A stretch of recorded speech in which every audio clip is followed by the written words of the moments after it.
Hello प्यारे बच्चों, आप सभी का सनराइज एजुकेशन एकेडमी समदड़ी में मैं विशाल भार्गव हार्दिक स्वागत करता हूं।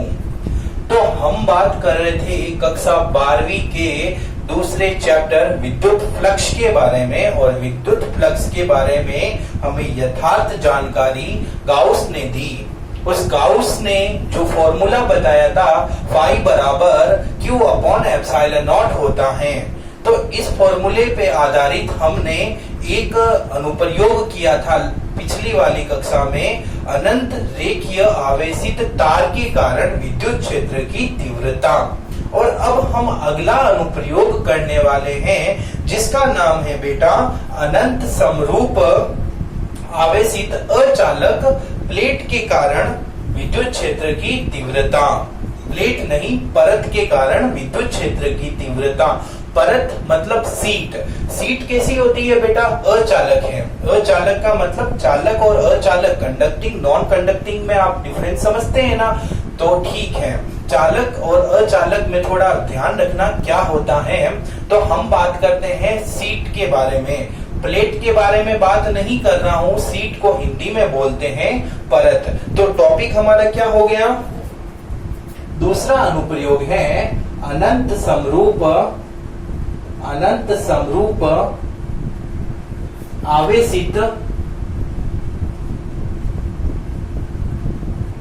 आवेशित अचालक परत के कारण विद्युत क्षेत्र की तीव्रता। विद्युत क्षेत्र की तीव्रता। ओके बच्चों, इंग्लिश में इसको क्या बोलेंगे? Intensity of electric field, intensity of electric field due to, अनंत को क्या बोलेंगे? इन्फिनिट। अनंत को इन्फिनिट समरूप यूनिफॉर्म आवेशित चार्ज्ड अचालक नॉन कंडक्टिंग परत का मतलब सीट होता है। तो यहाँ पर क्या बोला? Intensity of electric field due to अनंत इन्फिनिट समरूप को यूनिफॉर्मली बोल सकते हो, या यूनिफॉर्म चार्ज्ड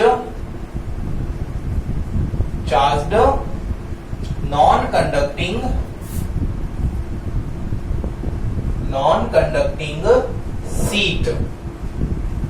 क्या है बेटा? ये सीट है। ये सीट का मतलब क्या होता है? सीट का मतलब होता है एकदम पतली, एक पेज होता है ना, उस पेज के जैसे, मतलब एक ही परत होती है एक ही। और प्लेट क्या होता है? मतलब वह 2D नहीं 3D में होती है।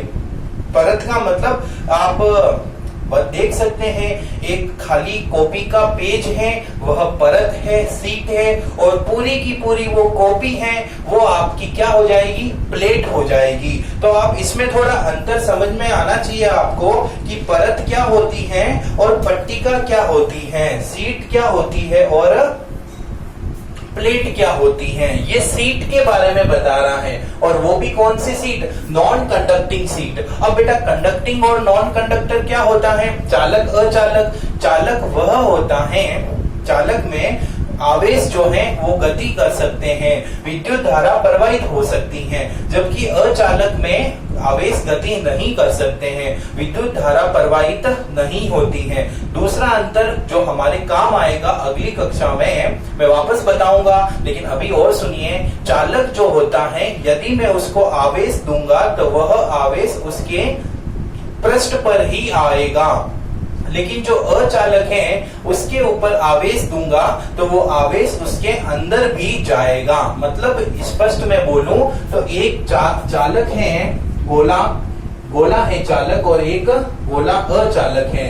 तो ये चालक जो है और यह अचालक है, तो इन दोनों को यदि मैं आवेश देता हूं तो आवेश जो है वो यहाँ पर इसके सरफेस पर ही आएगा, चालक के सरफेस पर आएगा।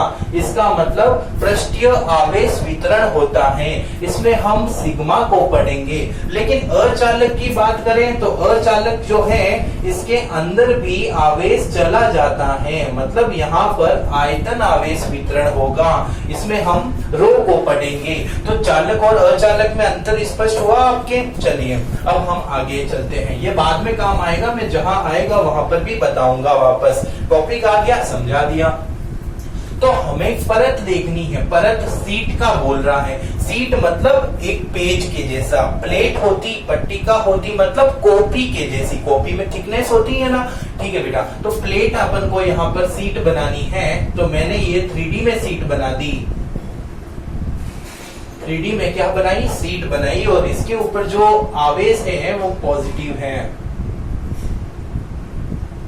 और ये इंफिनिटी तक जाती है, मतलब इसकी जो बहुत ही बड़ी है ये सीट, बहुत बड़ी है, इंफिनिटी तक है। मैं बना नहीं सकता, इसलिए मैं यहाँ पर एक सीमित आकार में बना देता हूँ, आप समझने की कोशिश करना। इसका इंफिनिटी आकार है, ठीक है बेटा, इंफिनिटी आकार है। तो इसमें मैंने एक छोटा सा पार्ट ले लिया, जैसे ये गोला पार्ट ले लिया। इस गोले में जो भी विद्युत आवेश है उसके कारण चुंबक अपने इससे कुछ दूरी पर विद्युत क्षेत्र फाइंड आउट करेंगे।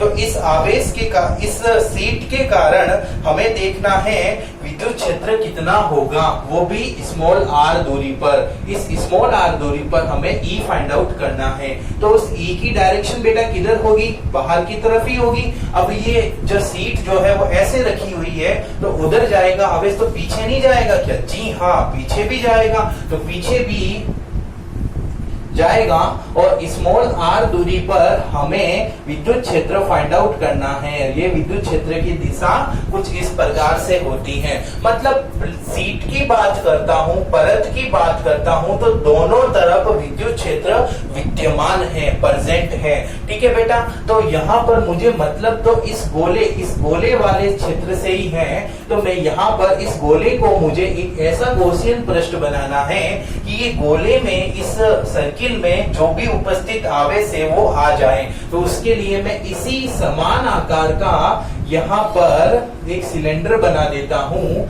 और वह सिलेंडर जो है वो कुछ इस प्रकार से बनेगा।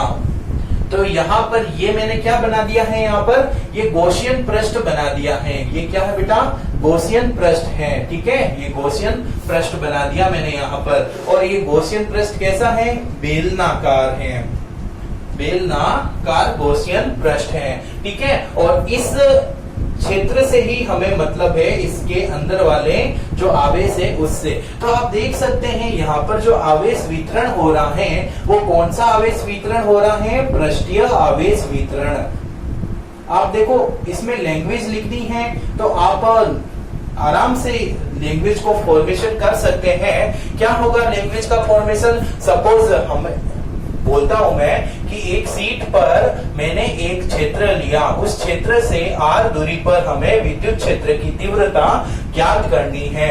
तो उस क्षेत्र को इंक्लूड करने के लिए, उस क्षेत्र को सम्मिलित करने के लिए हमने बेलनाकार गॉसियन पृष्ठ की कल्पना की, जिसके 3 पृष्ठ थे। कौन कौन से 3 पृष्ठ थे, S1 और S2 जो है वो वर्तीय पृष्ठ या पेंदे को दर्शाते हैं। ये वर्त बन रहा है ना, सर्कुलर बन रहा है, तो S1 S2 जो है वो पेंदे को दर्शाते हैं, और जो S3 है वो वक्रीय क्षेत्रफल को दर्शाता है।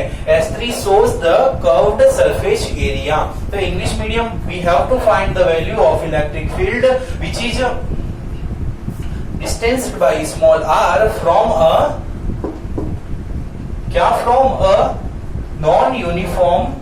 non-conducting seat। non-conducting seat से small r distance पर we have to find the value of intensity of electric field, ठीक है। तो लैंग्वेज आप बना सकते हैं, आप इतने सक्षम हैं, और लैंग्वेज मैटर नहीं करती है, मैटर ये क्योंकि लैंग्वेज सबकी अलग अलग होती है, आपकी अलग हो सकती है, मेरी अलग हो सकती है, लेकिन जो चीज लिखवा रहा हूँ, जो मटेरियल आपको दे रहा हूँ, वो मटेरियल बेटा सेम ही होता है, उसको हम चेंज नहीं कर सकते।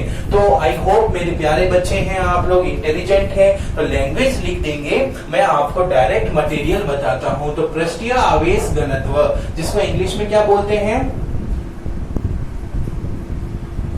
Surface charge density. Surface charge density जिसका फॉर्मूला होता है सिग्मा बराबर Q अपॉन S। मैं मान के चलता हूं कि इसका जो क्षेत्रफल है ना बेटा, ये क्षेत्रफल जो है वो S है। क्षेत्रफल कितना है? ये S है। तो मुझे बताओ ये क्षेत्रफल और S1 S2 ये क्षेत्रफल बराबर नहीं होगा? यही S1 के बराबर होगा और यही S2 के बराबर होगा। तो ये भी थोड़ा ध्यान रखना आप। चलो आगे चलते हैं। गाउस का नियम, गाउस का नियम, गॉस लॉ लगाओ। गॉस लॉ क्या होता है? फाई बराबर ई डॉट ds बराबर Q अपॉन एप्सिलॉन नॉट। और जो Q है उसकी वैल्यू जो है वो आपके पास में आ जाती है सिग्मा S। फॉर्मूले से आ जाएगी ना Q बराबर सिग्मा S। तो ये Q बराबर एप्सिलॉन नॉट। मुद्दा कहाँ अटक गया? यहाँ। इसको कैसे ओपन करें? तो आप देख सकते हैं यहाँ पर क्षेत्रफल 3 है, तो तीनों के लिए अलग अलग फॉर्मूला लगेगा, जैसे हमने लास्ट की कक्षा में किया था।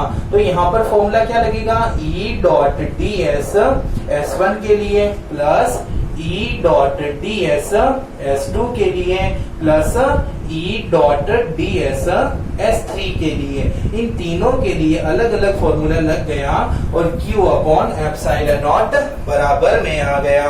अब आप देखेंगे यहाँ पर कि S1 जो है उसके लिए डायरेक्शन जो है वो सेम डायरेक्शन है। E भी इधर है और S1 भी इधर है, तो दोनों की दिशा सेम है, तो इसके लिए थीटा का मान 0 आ जाएगा।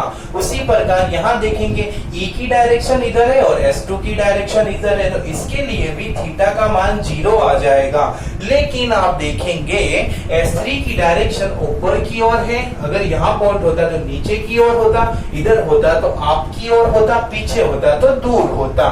तो कहने का मतलब ये जो कर्व्ड है ना, इस कर्व्ड में जो डायरेक्शन है वो विद्युत क्षेत्र के परपेंडिकुलर है। तो इसके लिए कोस थीटा का मान कोस 90 होगा। तो कुछ इसको ओपन करके मैं S1 के लिखता हूं तो E ds कोस 0 डिग्री प्लस यहाँ पर S2 के लिए E ds cos 0 degree, but यहाँ पर S3 के लिए E ds कोस 90 डिग्री हो जाएगा और Q अपॉन एप्सिलॉन नॉट आएगा। अब आप जानते हैं कोस 0 का मान तो 1 होता है और कोस 90 का मान 0 होता है। तो यहाँ पर कोस 0 का मान 1 लिख दूंगा, कोस 90 का मान 0 कर दूंगा। तो ओपन करेंगे तो यहाँ पर क्या बनेगा बेटा? E ds into 1 plus S2 के लिए E ds इंटू 1 प्लस ये तो क्या हो जाएगा? 0 हो जाएगा।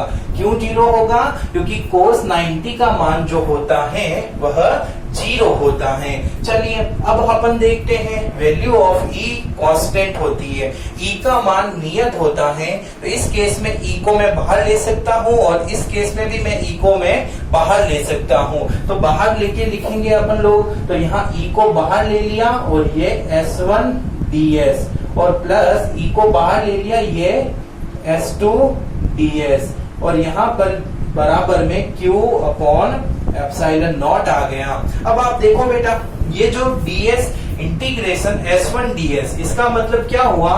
S1 का ये जो क्षेत्र है वह, और ये किसके बराबर है? आपके इसके बराबर है ना, ये S के बराबर है। सिमिलरली S2 का जो ये क्षेत्रफल है वो भी S के बराबर है। तो ये वाला पार्ट और ये वाला पार्ट, इसकी जगह मैं S लिख सकता हूं। तो यहां लिख देता हूं मैं, चूंकि S1 ds का मान S2 ds के बराबर होता है और ये वैल्यू किसके बराबर है बेटा?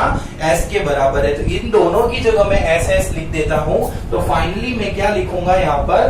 बराबर, sorry, implies to ES plus ES। देख सकते हैं आप यहाँ पर ds S1 और ds S2, इन दोनों की जगह मैंने S लिख दिया और बराबर में कौन है बेटा? आपका Q अपॉन एप्सिलॉन नॉट। लेकिन एक बात बताओ कि Q को भी आप तो सिग्मा S लिख सकते हो ना?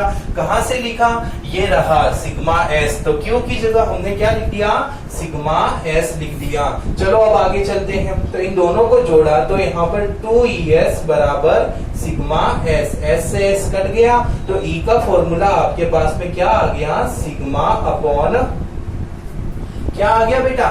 आप देख सकते हैं यहाँ पर कि फॉर्मूला जो आया है अपने पास में वो क्या आया है, सिग्मा अपॉन एप्सिलॉन नॉट। लेकिन एक बात बताओ मुझे, अपॉन में तो एप्सिलॉन नॉट है ही है ना, क्यू की जगह सिग्मा एस लिख दिया, अपॉन में कौन है बेटा, यहाँ पर एप्सिलॉन नॉट है, तो ये अपॉन में एप्सिलॉन नॉट भूलो मत इसको, एस से एस कैंसिल हो गया, सिग्मा है, ये 2 नीचे गया तो 2 एप्सिलॉन नॉट। तो ये फॉर्मूला आ गया अपने पास में, किसके कारण, एक अनंत समरूप आवेशित अचालक परत के कारण विद्युत क्षेत्र की तीव्रता, ये तीव्रता का फॉर्मूला आ गया। Intensity of electric field due to infinite uniform charged non conducting sheet के कारण इंटेंसिटी ई का फॉर्मूला आ गया। स्क्रीनशॉट ले लीजिए। ओके, तो अब हम क्या करते हैं, अपन डायग्राम बनाएंगे। स्क्रीनशॉट ले लिया आपने, ले लीजिए स्क्रीनशॉट।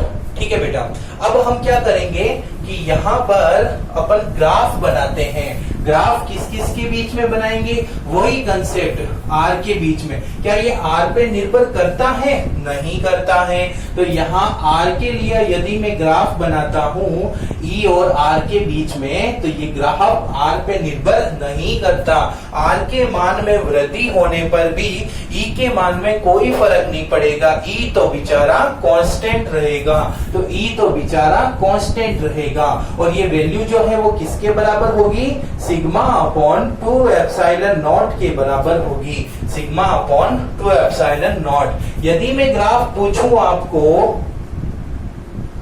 ई और सिग्मा के बीच में, तो ई और सिग्मा के बीच में जो ग्राफ बनेगा वो कैसा बनेगा, इस हिसाब से बनेगा, क्योंकि ये डायरेक्टली प्रोपोर्शनल है, समानुपाती है। तो आपको यदि स्क्रीनशॉट लेना है तो आप ले सकते हैं, और आपको ये बात ध्यान रखनी है कि इसमें यह आर पर निर्भर नहीं करता है। ओके बेटा, चलो अब जो है हम तीसरा अनुप्रयोग पढ़ने वाले हैं। जो तीसरा अनुप्रयोग था वो क्या था, उसको हम देखते हैं। तो मैंने बताया आपको, जो पहला अनुप्रयोग रेखीय आवेश, अनंत रेखीय आवेशित तार के कारण विद्युत क्षेत्र की तीव्रता। दूसरा हमने क्या पढ़ा था, अनंत समरूप आवेशित अचालक परत के कारण विद्युत क्षेत्र की तीव्रता, जिसमें हमने अभी जस्ट पढ़ा है वो क्या पढ़ा था, सीट के बारे में पढ़ा था, वो भी कौन सी, नॉन कंडक्टिंग सीट। लेकिन अब हम पढ़ने वाले हैं कंडक्टिंग प्लेट के बारे में। तो कंडक्टिंग और नॉन कंडक्टिंग में डिफरेंस आपको बताया था ना मैंने, तो यहाँ पर वही लिख रहा हूं मैं बेटा। क्या लिख रहा हूं, ध्यान से सुनना मेरी बात को। अनंत समरूप आवेशित, अनंत समरूप आवेशित, अब वहां अचालक था, यहाँ पर चालक, और वहां क्या थी, परत थी, यहाँ पर पट्टिका।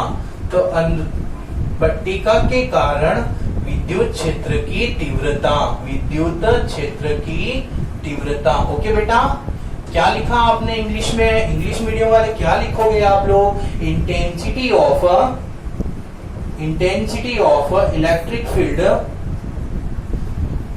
ड्यू टू infinite uniform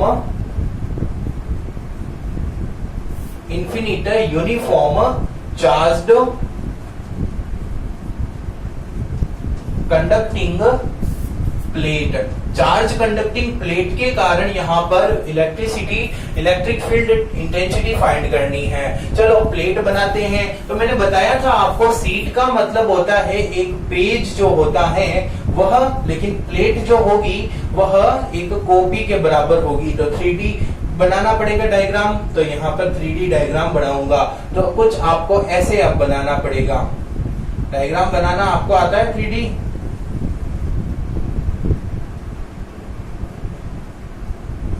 ये 3D डायग्राम बना दिया मैंने। और ये किसका डायग्राम है बेटा, ये प्लेट का डायग्राम है आपके। किसका डायग्राम है, प्लेट का। और आपको पता है ये प्लेट चालक है, तो इसके ऊपर यदि मैं आवेश दूंगा तो वह आवेश ओनली इसके पृष्ठ पर ही आएगा। क्यों आएगा पृष्ठ पे, क्योंकि यह क्या है, चालक है, कंडक्टिंग है, तो ओनली इसके पृष्ठ पर ही ये बात आएगी। ध्यान रखना इस बात को आप। अगर ये अचालक होता ना तो वही आपके चार्ज जो है वो अंदर भी जाता, लेकिन यहाँ पर जो आवेश वितरण होगा वो पृष्ठीय होगा। तो यहाँ लिख सकता हूं मैं पृष्ठीय आवेश घनत्व, जिसको इंग्लिश में अपन लोग क्या बोलेंगे, सरफेस चार्ज डेंसिटी। क्या होता है सरफेस चार्ज डेंसिटी का फॉर्मूला? आप लोगों को पता होगा, सिग्मा बराबर क्यू अपॉन एप्सिलॉन नॉट। तो क्यू का फॉर्मूला क्या आ गया, सिग्मा बराबर क्यू अपॉन एस। यही होता है ना प्रति एकांक क्षेत्रफल पर कुल आवेशों की संख्या। तो यहाँ पर क्यू बराबर क्या जाएगा, सिग्मा इंटू एस आ जाएगा। अब मैंने यहाँ पर ये तो इसका अनंत है, अनंत मतलब कि अनंत आकार है, तो आकार अनंत है, तो अब मैं क्या करूं, तो मैं एक वही जो लास्ट केस में किया था हमने, एक छोटा सा पार्ट काट के ले लेता हूं। इस पार्ट से मैं देखूंगा स्मॉल आर दूरी पर एक बिंदु स्थित है जिस पर मुझे विद्युत क्षेत्र की तीव्रता ज्ञात करनी है। ये तो चलो बाहर की तरफ चला, अब मैं पीछे की तरफ चलूंगा तो पीछे तो मैं डायरेक्ट तो जा नहीं पाऊंगा ना, क्योंकि ये तो टूटी है। तो मैं अगर पीछे की ओर जाऊंगा भी, तो पीछे की ओर जाऊंगा तो वो जो पीछे वाला डायग्राम होगा ना, पीछे जाऊंगा तो वो पहले तो अंदर जाएगा और फिर बाहर जाएगा। टूटी है ना, ये थिकनेस यहाँ पर है, तो इधर से तो मैंने बाहर निकाल दिया। लेकिन इस चार्ज के लिए बात करूं तो इस चार्ज के लिए बात कर रहा हूं, तो इधर लिखूंगा कि पहले अंदर आएगा ना। यहाँ देख पा रहे हो आप, ये अंदर आएगा पहले, लेकिन अंदर तो कोई चार्ज है ही नहीं। तो अंदर चार्ज नहीं है तो अंदर तो विद्युत क्षेत्र का मान 0 है। तो आपको ये बात ध्यान रखनी है। तो अंदर आगे जाने से तो कोई मतलब नहीं है। गैप आ गया तो मैं आगे तो बाहर कैसे जाऊं, इधर ही जाऊंगा। तो दूसरा जो है वो इधर ही बनेगा। उस सीट में आपने देखा था कि पीछे की साइड में भी आप लेके गए थे। कारण क्या, क्योंकि एक पेज था तो ये प्लस आवेश इधर भी रोल कर रहा था और इधर भी कर रहा था। यहाँ पर भी ये प्लस आवेश जो है वो बाहर रोल करेगा और इधर भी रोल करेगा। लेकिन इधर तो यहाँ पर गैप आ गया ना, अंदर जो है कुछ है ही नहीं, विद्युत क्षेत्र का मान ही 0 है। तो फिर अंदर से तो बाहर जा नहीं सकता, तो इसलिए मैं इस साइड में नहीं बनाऊंगा, उधर ही गॉसियन पृष्ठ बनाऊंगा। तो ये गॉसियन पृष्ठ का मैंने क्या कर दिया बेटा, निर्माण कर दिया। ये मैंने गॉसियन पृष्ठ का निर्माण कर दिया। और इस गॉसियन पृष्ठ को अपन देखें तो ये कैसा गॉसियन पृष्ठ है, बेलनाकार है। तो अभी तक हमने तीसरा अनुप्रयोग देख रहा हूं, तीनों में हमने बेलनाकार को ही उपयोग में लिया है। तो अब देखो बेलनाकार गॉसियन पृष्ठ है तो इसके क्षेत्रफल कौन कौन से हैं। एक तो ये क्षेत्रफल है, ये क्षेत्रफल जो है वह अंदर की तरफ उसकी दिशा होगी। तो अंदर की तरफ दिशा होगी तो इसको नाम दे दिया मैंने S1, ऐसे नाम दे दिया। देखो नोट्स में कुछ भी नाम दे सकते हैं, नोट्स में भी मैंने S1 ही नाम दिया है वैसे देखा जाए तो। लेकिन अगर आप बुक में देखोगे तो ये S2 है, तो डरना नहीं है। वो तो हमारे ऊपर निर्भर करता है कि हम क्या नाम दे रहे हैं, हमें वो मैटर नहीं करता। हमारा जो फॉर्मूला फाइनली आएगा वो S1 के रूप में नहीं आएगा, तो आपको ये डरने की जरूरत नहीं है। तो S1 की डायरेक्शन अंदर की तरफ होगी, यहाँ लिख देता हूं अंदर की तरफ, इनसाइड। और यह जो है इधर डायरेक्शन होगी आपके S2 की। और ये जो वक्रीय है इसकी दिशा किधर होगी बेटा, ऊपर की ओर होगी। वही प्रोसेस अपन को करना है। कौन सा प्रोसेस, गाउस का नियम। बेटा बताओ गाउस का नियम क्या है, अब तो याद हो जाना चाहिए ना आपको। विद्युत फ्लक्स बराबर E डॉट ds का फॉर्मूला आता है Q अपॉन एप्सिलॉन नॉट। मुद्दा कहाँ अटक गया, यहाँ अटक गया। इसको कैसे ओपन करूं, इसको तीनों के लिए अलग अलग ओपन करते हैं। किस प्रकार, S1 E dot ds plus S2 E dot ds plus S3 E dot ds। और ये वैल्यू जो है वो किसके बराबर आ जाएगी, Q अपॉन एप्सिलॉन नॉट के बराबर आ जाएगी। अब चलो आगे चलते हैं। अब मैंने बताया कि यहाँ S1 के लिए अंदर जब जाएगा तो अंदर तो E का मान 0 है। तो इस E के लिए बात करूं तो इसके लिए E का मान तो बेटा 0 है, तो इसलिए इसकी वैल्यू जो है वो क्या आ जाएगी, 0। तो यहाँ लिख देता हूं S1 के लिए E1 E जो है वो क्या होगा, 0 होगा, अंदर तो कोई चार्ज ही नहीं है। अब बात करते हैं S2 के लिए, तो इन दोनों की डायरेक्शन देखो, E भी उधर है, S2 भी उधर है, तो डायरेक्शन दोनों की सेम है, तो इसके लिए थीटा 0 होगा। और इसके लिए अगर बात करें तो S3 ऊपर की तरफ है और E उधर की तरफ है, तो दोनों के बीच में एंगल 90 डिग्री का बन रहा है। तो यहाँ पर अगर मैं इसको खोल के लिखूंगा तो ये टर्म तो 0 ही हो जाएगी। ये टर्म 0 क्यों हुई, क्योंकि यहाँ पर E का मान 0 था। लेकिन इस टर्म की बात करें तो इस टर्म की बात करें तो S2 के लिए EDS cos 0 होगा, बट S3 की बात करें तो इसके लिए EDS cos 90 डिग्री होगा, और ये Q upon epsilon not, cos 90 का मान भी 0 होता है, तो ये वैल्यू 0 होगी। तो अब फाइनली अपन बात करें, यहां पर इसको अगर ओपन करके लिखना है तो S1 0 into ds cos 0, theta तो 0 ही है लेकिन E वैल्यू 0 है। चलो अब बात करते हैं आगे की तरफ चलेंगे, तो ये वैल्यू 0 हो गई, ये वैल्यू 0 हो गई, इसकी वैल्यू 1 हो गई, यहाँ पर ये बच गया, तो यहाँ पर S2 EDS बराबर Q अपॉन एप्सिलॉन नॉट, चूंकि ds जो है वो s के बराबर होगा। देख सकते हैं आप लोग कि ये जो क्षेत्र है इसको मैंने s माना था, क्योंकि इसी क्षेत्र में ही तो हमने आवेश का वितरण करवाया। तो ये जो क्षेत्र है ये जो है वो किसके बराबर है बेटा, s के बराबर है। तो ये S2 जो है वो s के बराबर होगा कि नहीं होगा, तो यहाँ s लिख दिया। और Q जो है वो किसके बराबर है, आपके Q जो है वो सिग्मा s के बराबर है। इन दोनों का मान अब इस फॉर्मूले में रखना है। तो क्या आएगा फॉर्मूले में रखेंगे, तो देखो अब इधर रख दिया, E तो बाहर ले लिया, और ds S2 बराबर Q अपॉन एप्सिलॉन नॉट। तो अब यहाँ पर क्या होगा, ds2 की जगह मैं ये वैल्यू रख देता हूं, तो ES बराबर Q की जगह मैंने रख दिया sigma S upon epsilon not. S से S क्या हो गया, कैंसिल हो गया, तो E बराबर फॉर्मूला आ जाएगा सिग्मा अपॉन एप्सिलॉन नॉट। तो ये आपका फॉर्मूला आ गया।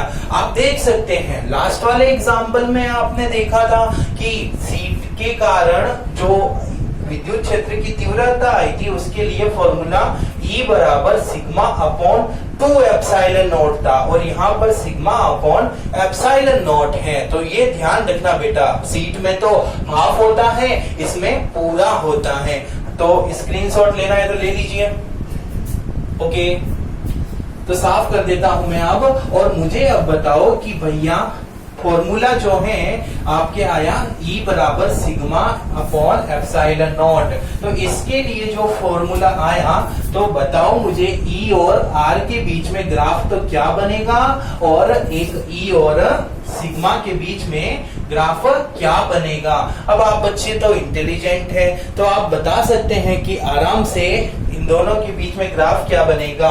तो E तो R पे निर्भर करता ही नहीं है, इसलिए ग्राफ कांस्टेंट बनेगा, लेकिन E सिग्मा पर निर्भर करता है और प्रोपोर्शनल है। तो कैसा बनेगा, ऐसे लीनियर बनेगा। स्क्रीनशॉट ले लीजिए। ओके बच्चों, तो हम अब आगे वाला उदाहरण है तीसरा, वो करने वाले हैं, और वो उदाहरण जो है समरूप आवेशित गोलीय कोश के कारण विद्युत क्षेत्र। तो हम क्या पढ़ेंगे अब, समरूप आवेशित गोलीय कोश के कारण विद्युत क्षेत्र।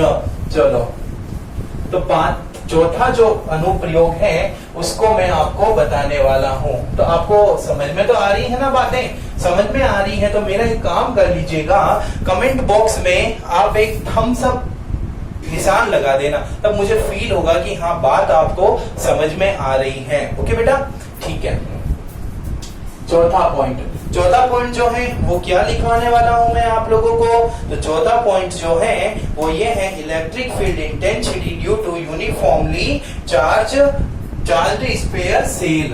तो हिंदी में इसको क्या बोलेंगे आप लोग, समरूप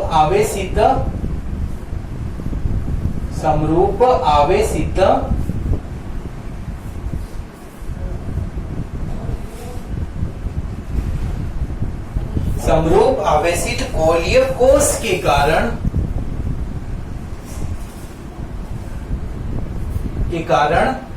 देखो बेटा, ये जो गोलीय कोष है ना वो समरूप आवेशित है, तो समरूप आवेशित गोलीय कोष के कारण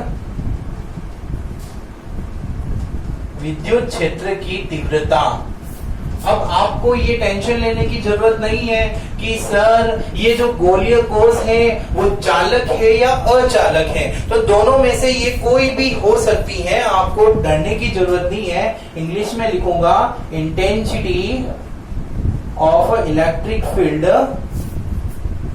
ड्यू टू, अब देखो इंग्लिश बनाना शुरू करो। समरूप को बोलेंगे यूनिफॉर्म, आवेशित को बोलेंगे चार्ज्ड, गोलीय को बोलेंगे स्फेरिकल और कोष को बोलेंगे सेल। अब दो टर्म आएगी आपके पास में, एक तो आएगी कोष और एक आएगा गोला, एक आएगी शेल और एक आएगा स्पेयर। दोनों में अंतर आपको समझना पड़ेगा। तो देखो गोला जो होता है वह एक ठोस होता है, ठोस गोला जो है, और आप ये ठोस गोला होता है। लेकिन अगर मैं खोखला गोला बोलूं तो वह कोस होगा। एग्जाम्पल से बताऊं तो फुटबॉल या कोई कचकड़े की गेंद होती है ना, तो कचकड़े की जो गेंद है वो किस में आती है बेटा? कोस में आती है, जिसको हम क्या बोलते हैं? सेल बोलते हैं। ठीक है, तो गोलीय कोष के कारण हमें फाइंड आउट करेंगे, गोला जो है वो हमारा कल आएगा। तो चलो अपन बात करते हैं कोष के कारण। अंतर समझ में आया ना? ये कचकड़े की गेंद जैसी है, ठोस नहीं है, सॉलिड नहीं है, ये क्या है? अंदर से खोखला है, होलो है, होलो स्फीयर बोल सकते हैं आप लोग। ठीक है, तो कोष आपको समझ में आ गया। चलिए अब हम यहाँ पर अभी तक हमने जो चर्चा की थी वहां पर हमारा जो गाउसियन पृष्ठ था वो बेलनाकार आ रहा था, बट यहाँ पर गॉसियन पृष्ठ कुछ अलग आएगा। तो चलो पहले तो मुझे गोलीय कोष बनानी पड़ेगी। तो माना कैपिटल आर त्रिज्या का एक गोलीय कोष है, माना कैपिटल आर त्रिज्या की एक गोलीय कोष है। ये गोलीय कोष बना दी जिसकी त्रिज्या कितनी है बेटा? कैपिटल आर है, और ये इसका सेंटर है, और इसके ऊपर आवेश दे दिया मैंने। जरूरी नहीं है प्लस आवेश ही दो, नेगेटिव भी दे सकते हो, लेकिन मैं प्लस दे रहा हूं। तो इस गोलीय पृष्ठ के कारण जो भी चुंबकीय विद्युत क्षेत्र है उसको फाइंड आउट करना है। तो मेरे पास में इस पर आपको देखना होगा ये आवेश वितरण कैसा है। तो आप देख सकते हैं ये आवेश वितरण जो है वो पृष्ठीय आवेश वितरण है, पृष्ठीय आवेश वितरण। बेटा वापस बोल रहा हूं मैं, लैंग्वेज वाली बात आप खुद करो, आप कर सकते हैं, इतने सक्षम हैं। अभी नहीं बनाओगे तो कब बनाओगे? लैंग्वेज आप बनाओ और डिस्कस करो अपने फ्रेंड सर्किल से कि बता भाई तूने क्या लैंग्वेज बनाई है, मैं क्या बना सकता हूँ लैंग्वेज। लैंग्वेज बनाना आपको आना चाहिए, नहीं आए तो जिसको नहीं आता है लैंग्वेज बनाना वो जगह छोड़ देना, 3-4 लाइन छोड़ दो और अपने अच्छे मित्र को पूछो कि भाई बता तुमने कैसे लैंग्वेज बनाई, और उससे सीखो। क्योंकि लैंग्वेज बनाना सबका अलग अलग तरीका होता है, बहुत ही आसान है। मैं समझता हूँ 12वीं कक्षा के बच्चे हैं आप, आसानी से कर सकते हैं, देख के ही तो लिखना है और कुछ नहीं करना। ओके, आगे चले। तो पृष्ठीय आवेश वितरण, पृष्ठीय आवेश वितरण होता है, तो इसलिए हम देखेंगे पृष्ठीय आवेश घनत्व। इंग्लिश में क्या बोलेंगे बेटा? Surface charge density. Surface charge density का फॉर्मूला क्या होता है? सिग्मा बराबर क्यू अपॉन एस, सिग्मा बराबर क्यू अपॉन एस। तो क्यू बराबर फॉर्मूला क्या आ जाएगा? Sigma S, sigma S. अब मुझे एक बात बताओ, क्यू बराबर सिग्मा एस तो आ जाएगा, लेकिन ये एस क्या है? ये एस है इस गोले का पृष्ठीय क्षेत्रफल। इस गोले का पृष्ठीय क्षेत्रफल क्या हो सकता है? एस बराबर, तो एस बराबर फॉर्मूला हो सकता है 4 pi capital R square. Capital R ही होगा ना, यहाँ पर कैपिटल आर होगा। तो यहाँ पर सिग्मा का सूत्र जो है, क्यू का फॉर्मूला क्या आ जाएगा? सिग्मा इंटू एस, और एस की जगह मैंने क्या लिख दिया? 4 पाई कैपिटल आर स्क्वायर। तो ये 4 पाई कैपिटल आर स्क्वायर लिख दिया मैंने। चलिए अब हम बात करते हैं, यहाँ पर स्पेस चाहिए होगा मुझे थोड़ा, इसलिए मैं थोड़ा इधर लिख देता हूं। क्यू का फॉर्मूला क्या आ जाएगा? Sigma into 4 pi r square. अब मेरे पास में देखो बात करता हूं, मैं यहाँ पर 3 तरीके से बिंदु को रख सकता हूँ। स्मॉल r दूरी पर मुझे बिंदु रखना है केंद्र से, वो 3 तरीके से रख सकता हूँ। अब ये जो 3 तरीके हैं ना, वो आगे के चौथे में, 5वें में और 6ठे में सब में काम आने वाले हैं। पीछे के तीनों में जो यहाँ पर 3 तरीके हैं वो भी काम आएंगे, और पृष्ठीय क्षेत्र अपन जो गॉसियन पृष्ठ कैसे बांधते हैं वो भी काम आएगा। तो 3 तरीके से कैसे, यदि मेरा बिंदु इस गोले के बाहर स्थित है, पहला तरीका। दूसरा तरीका, यदि मेरा बिंदु इस गोले के पृष्ठ पर स्थित है, और तीसरा तरीका, यदि मेरा बिंदु गोले के अंदर स्थित है, भीतर स्थित है, तो आउटसाइड, ऑन द सरफेस और इनसाइड। 3 केस बनते हैं। तो हम आउटसाइड को मान के चलते हैं। तो मेरा बिंदु सपोज दैट कि स्मॉल r दूरी पर स्थित है, स्मॉल r दूरी पर तो बाहर है, तो इसके लिए गॉसियन पृष्ठ का निर्माण करूंगा। अब मुझे बताओ यहाँ गॉसियन पृष्ठ आपके हिसाब से सिलेंड्रिकल परफेक्ट होगा या स्फेरिकल?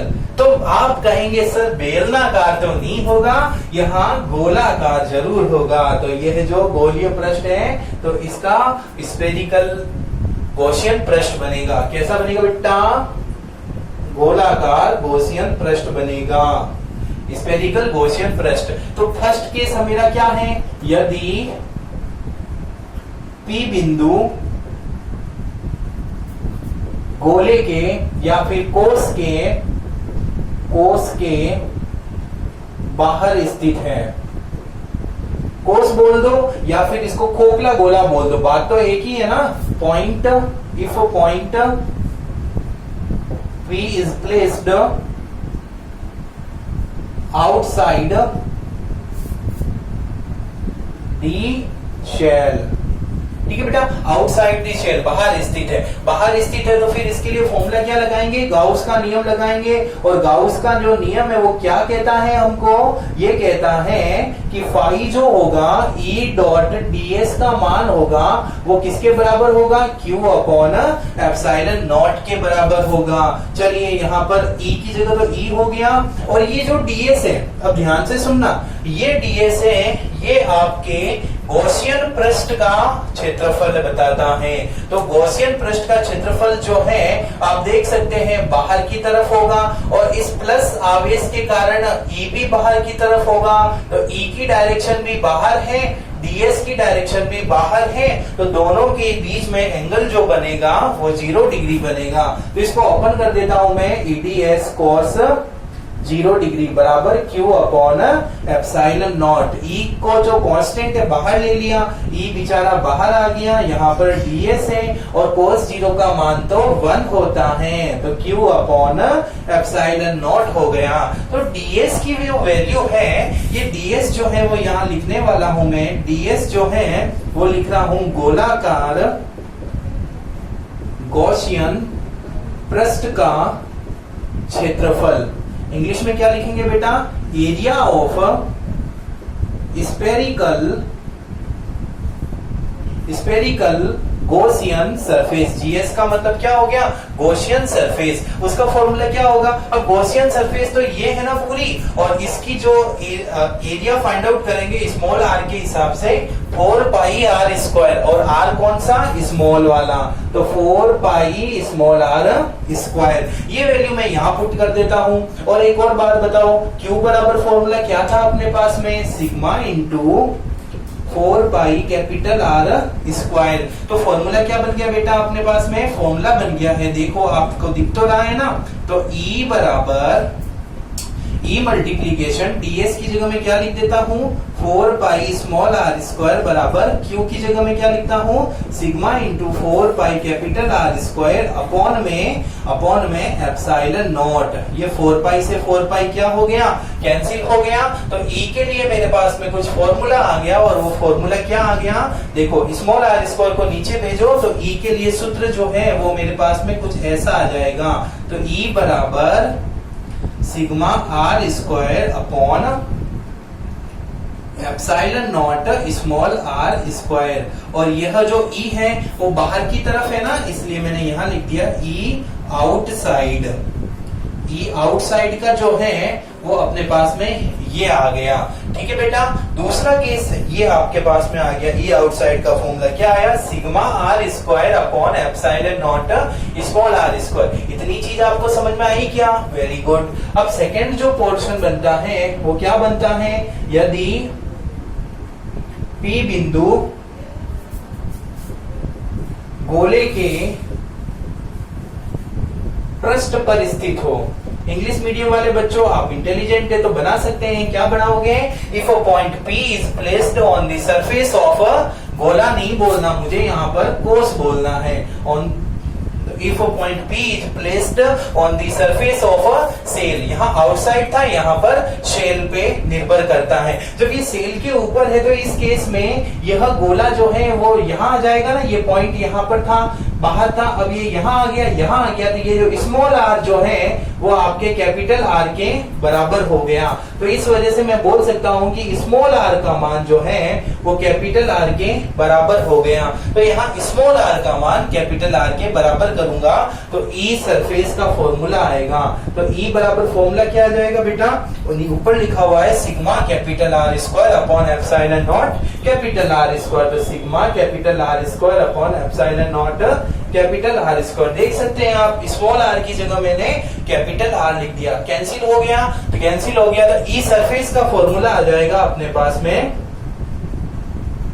ई सरफेस का फॉर्मूला आ गया सिग्मा अपॉन एप्सिलॉन नॉट, ये सरफेस का फॉर्मूला आ गया। इसी प्रकार तीसरा पॉइंट देखेंगे, यदि P बिंदु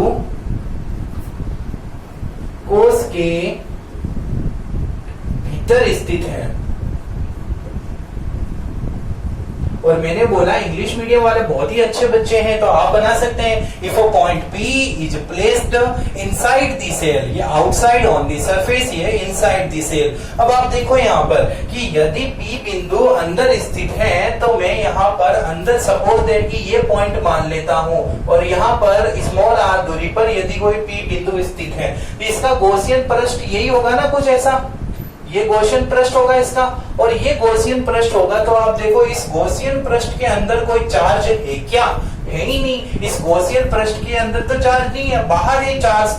तो मेरा कहने का मतलब ये है कि यदि P बिंदु कोस के भीतर स्थित है तो वहां पर गॉसियन पृष्ठ का निर्माण करने के बाद हम देखते हैं कि गॉसियन पृष्ठ के अंदर तो कोई आवेश नहीं है।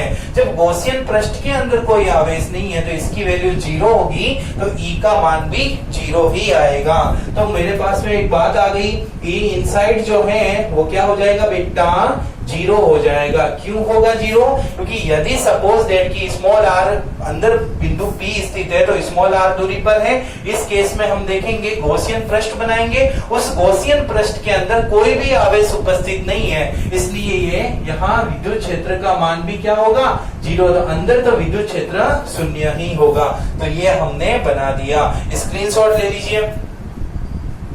ओके, अब हम चित्र बनाते हैं। अब मुझे एक बात बताओ बेटा, यहाँ पर मुझे एक चीज समझानी है आपको। जो फॉर्मूला आया था वो फॉर्मूला मैं यहाँ पर वापस साइड में लिख देता हूँ। तो E आउटसाइड का फॉर्मूला आया था, E आउटसाइड, इस आउटसाइड का फॉर्मूला, E सरफेस का फॉर्मूला, और एक इनसाइड का फॉर्मूला। तो इनसाइड जो है वो तो आपके क्या था, 0 था, और ये इनसाइड का मतलब यही तो होता है ना, स्मॉल r का मान कैपिटल R से छोटा था। इनसाइड में क्या था, स्मॉल r का मान कैपिटल R से छोटा था, तभी तो अंदर था, और स्मॉल r का मान इसमें कैपिटल R से बड़ा था। और इस केस में फॉर्मूला आया था सिग्मा अपॉन एप्सिलॉन नॉट, और इस केस में स्मॉल r का मान कैपिटल R से बड़ा था, और इस केस में फॉर्मूला आया था sigma capital R square upon epsilon not small r square. अब हम डायग्राम बनाएंगे और इस डायग्राम को हम E और R के बीच में बनाएंगे। तो इसमें भी 3 केस बनते हैं, डायरेक्ट एक केस नहीं बनेगा, क्योंकि R जो है वो डिवाइडेड है 3 भागों में। कौन सा भाग? पहले तो R का मान जो है, पहला इस यहां से यहां तक की बात करूं, स्मॉल r का मान है वो कैपिटल R से छोटा है, ठीक है ना बेटा। यहाँ पर इस केस की बात करूं तो इस केस में स्मॉल आर का मान कैपिटल आर के बराबर हो गया, और आगे की बात करूं इस केस में स्मॉल आर का मान कैपिटल आर से बड़ा हो जाता है। तो यहाँ पर 3 प्रकार से डायग्राम बनेगा। अब मुझे बताओ कि अंदर जो है ये इनसाइड को बताता है, ये सरफेस को बताता है, ये आउटसाइड को बताता है। तो भीतर में ई का मान कुछ है क्या? नहीं है। तो भीतर ई का मान तो बेटा 0 है, तो ये है 0। तो 0 वाली लाइन पे मैंने घेरा कर दिया, ये 0 हो गया। आगे चलो, अब यहाँ पर देखो सरफेस के ऊपर डायरेक्ट कितना आता है? Sigma upon epsilon not. तो ये यहाँ पर है, और ये वैल्यू जो है वो कितनी है? सिग्मा अपॉन एप्सिलॉन नॉट के बराबर है। तो यहाँ पर सरफेस पे आ गया। अब बाहर देखेंगे तो बाहर जो है वो ई जो है वो इस आर के व्युत्क्रमानुपाती है, मतलब घटेगा। और घटेगा तो कैसे घटेगा? ये इस प्रकार से घटता हुआ जाएगा। कहीं कहीं पे इसको डॉट लाइन से शो कर रखा है, तो डॉट लाइन से शो कर सकते हो, कोई इशू नहीं है, क्योंकि ये जो वैल्यू है यहाँ लिखने की बजाय यहाँ लिखना अच्छा है। तो सिग्मा अपॉन एप्सिलॉन नॉट, ये तो बेटा इनसाइड की बात चल रही है और ये आउटसाइड की बात चल रही है। तो डायग्राम आपको समझ में आया नहीं आया? ध्यान रखना, इस लाइन को आप गहरी मत बना देना। गहरी बनाने का मतलब अंदर भी सिग्मा अपॉन एप्सिलॉन नॉट हो जाएगा, जो भी गलत हो जाएगा। तो ग्राफ कुछ ऐसा बनेगा। बहुत ही अच्छा ग्राफ है, डायरेक्ट 1 नंबर का क्वेश्चन पूछ लिया जाता है। तो आज्ञा चाहता हूं, मैं आशा करता हूं आप अपने घर पर कुशल मंगल हैं, अच्छे से पढ़ाई कर रहे हैं। ध्यान रखना बेटा। ओके, धन्यवाद।